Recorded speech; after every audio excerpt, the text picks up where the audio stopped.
Hello and welcome to the Driving in Wyoming podcast. This is Aaron Turpin from AaronOnAutos.com. Today I'm going to give you my first impression of the 2014 Chevrolet Cruze Diesel. The Cruze Diesel is unusual simply because it has diesel in its name. It's one of the few small cars to have been introduced into our market with a diesel option, and the fact that it's coming from General Motors tells you something about the direction that powertrains are going to be going in the next few years. The Cruze Diesel was really surprising to me on several fronts. Not the least of those fronts was how powerful it feels. It has a lot of power for what you would consider to be a tiny little diesel engine. GM has basically taken their diesel platform from Europe, brought it to America, and then greatly improved it so that it fits with the American market. And now I'm told by the General Motors engineer that I spoke with when I drove this car that they're actually going to be taking what they did here and taking it back to Europe, because the improvements were so vast that they think they will be able to further dominate the market there. The Cruze Diesel starts at about $24,885. As we drove it, it was just slightly more than that because of the added infotainment package.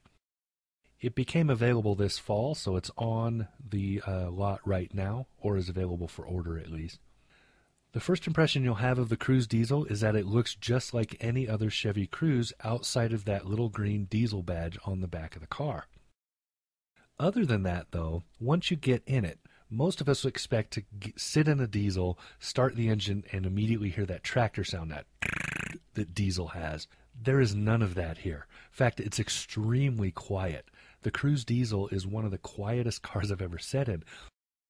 Chevy put a lot of effort into making sure the car stays quiet so that the driver and the passengers don't know that they're in a diesel.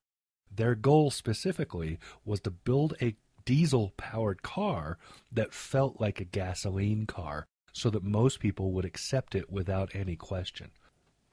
There are other diesel cars on the market, of course. Most of them are from the Volkswagen group. There'll be Audis and Volkswagen. Those are a little bit noisier than this. Volkswagen and Audi have basically brought their European diesel platforms over here and done very little to change them and put them on the market.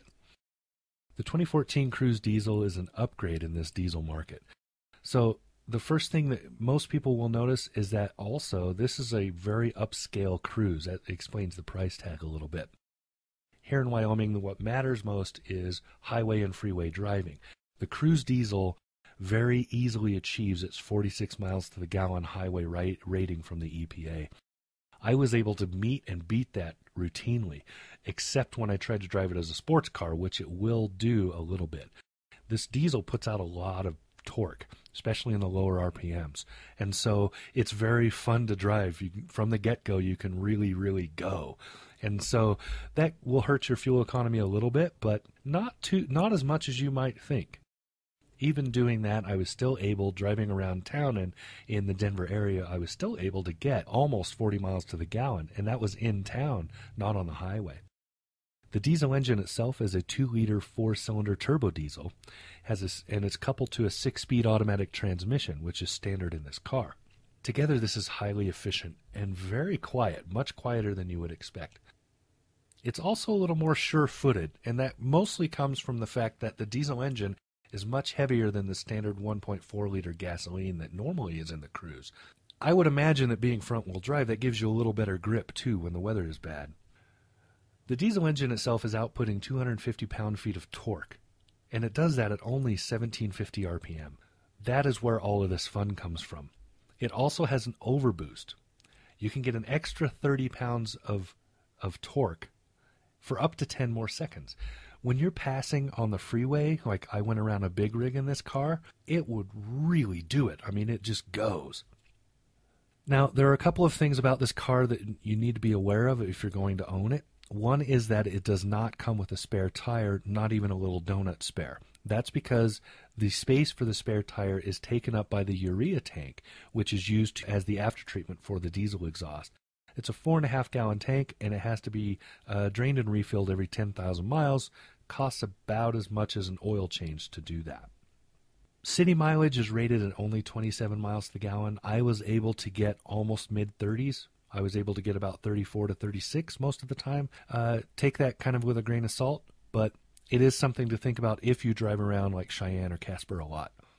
Most of our driving, though, is on the highway, and that is where Diesel shines. For the highway driver who needs the usefulness of a stand but doesn't want to give up the comfort which is associated with larger V6-equipped sedans, the 2014 Chevy Cruze Diesel is a great choice.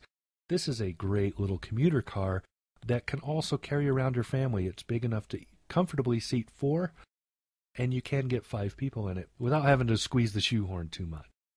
It's very sporty, highly efficient, and very nicely outfitted. So for our first impression of the Chevrolet Cruze Diesel, this is Aaron Turpin from the Driving in Wyoming podcast on AaronOnAutos.com. I'll talk to you again soon.